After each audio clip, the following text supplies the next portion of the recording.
老先生侬好。你好。你好，你好。您了。还你。啊。看侬个年龄，这个知青时代侬是不是经过啊？经过了。经过啊。正好经过。哦。这个辰光我高中生呀。哦，那我们能够展开来聊一聊好吧？可以。聊聊你知青辰光搿段个历史。你知青到哪里呀？安徽。安徽。安徽自家姓赤路啊。那是到安徽哪里呢？安徽黄山。哦，黄山这个地方也可以吧？可以是可以的，但是没有钱的，生活条件呢看起来是大米饭，那个时候讲吃大米饭，这个地方就好。但是这个地方呢，就是没有钱的，平常用的钱都是靠鸡蛋换的。那么你们也是差在路夫吗？是差在路夫呀。一天的工分多少啊？10分价值大概是多少？应该按照10分价值呢。对。只有几毛钱。几毛钱应该说还可以了。据我知道的哈，淮北的只有8分1毛。总的来看，收入呢要按照年终，他分配收入多少就知道，这个是真正的。那你在农村里面待了多少年数了？待了2年。那还可以了。2年的时候进当地工。2年都是亏本的，都是家里贴钱的。哦。哎。那么2年之后回上海了。2年你看讲啊，我2年，每一年大概是他算知青，他算照顾你的，给你个4分5分，因为呢，这个妇女啦，最高分是8分，男的是10分。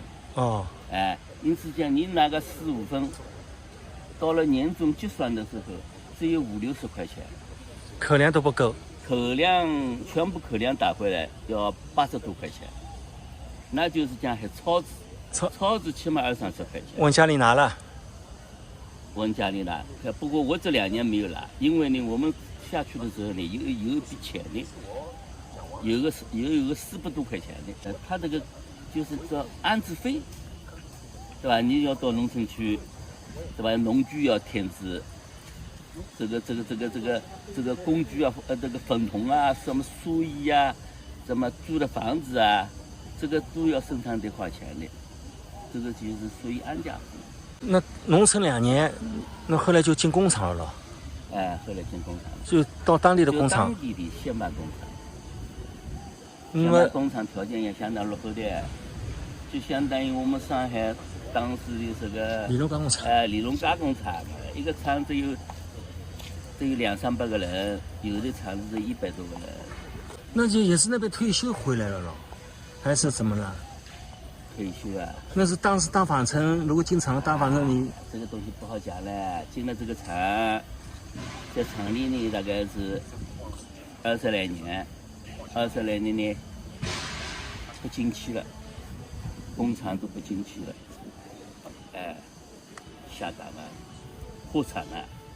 没有工作了，我在自己，那怎么讲呢？自己跑到上海来，家在上海。在上海寻工作。哎，是打工呀，在夫妻2人在一道来呀。那么这个辰光呢，我的儿子读书倒是可以的，哎，儿子来了。儿子因为有个政策可以。对。你如果子女达到初中毕业以后，可以回来。回来以后呢，我小鬼读书是可以的。回来以后呢，他是当地的是省重点中学读书的，在学校里读书也相当好。再回到上海来呢，考取了这个复兴中学。哦。哎。那我上大学奠定了基础呀。后来上大学，上海上大学呢，上到同济大学。哦，那厉害了。厉害了嘛，就是讲。我们整个家庭现在比较好，还是靠了这个子女，不然的话不行的。你收入也不行的，对吧？现在收入只有3000多块。对，我刚刚就想这个，我爱人也30多块。我当初来的时候，90几年到上海，小鬼还刚刚高3，要进大学，要用钱呢。但穷得不得了哎，人辛苦不得了。好了呢，家在上海，有点关系，帮你呢减少工作，减少工作。哎，啥工作侪做啊？我做了10几只工作嘞。那建筑公司的装修，对吧？到店里向当店员，当食品厂里当工人，做快递员，对吧？在私人老板上头那样跑销售。哎哟，吃了苦啊！阿拉老婆是基本上啥事体侪做哎，菜市场买菜啥个，哦哟，伊这个是，伊不过女的也有好处，对吧？哎，当保姆，因为保姆缺，这只范围头是肯定是，工作是寻得那个，就是这么混过来的。为了生活，没办法呀。为了维持个家。当时工厂也是，哎呀不行。当时美端，当时不是美档吗？美档嘛，你当时先帮厂里你穷得不得了，他要美单，他又没钱，最后呢，搞了个10000块钱作为美档费。美档费呢，这个厂里呢，这个医疗保险金呢又没给我加。对，我就。后来呢，我这个1万多块钱呢，根本没有看到钱的印子。全部给他交养老金啊，交退休金啊，交这个金交掉了。这里我打工回来以后呢，我自己还要继续交钱。哎，这个实际上不对的。这个东西我那给资本家那么人家打工也没这么大了，这个资本家打工他也有笔钱给我，我好比就比跟就是我有什么差别啊？他的规定不了，但是他穷，他这个厂就是不交。你厂里没有交，厂里没交嘛是你厂里，你是国营厂嘞。讲的对了。哎，你这都不管的哦。到了最后，还要我们自己去拿养老金，交养老金。你像上海那个下岗了，他们养老金什么金，都是国家交的，还要养老下岗费给你。我们那里什么都没有，还要你自己交钱。那你后来交了多少呢？补交了多少？我人家补贴给我1万多块钱，全部交掉。我自己还每个月、每年还要交钱。他交钱呢，他分档次的，一个档次、2个档次、3个档次，3个档次嘛，我后来想想呢，我想我是国家退休的，交钱交了不是800交吧，少交嘛好像不对，交多了也没意思，我就采取个中等，大概是100多块钱一个月，也不怎么样交的，交了对不啦？现在里拿不出钱的。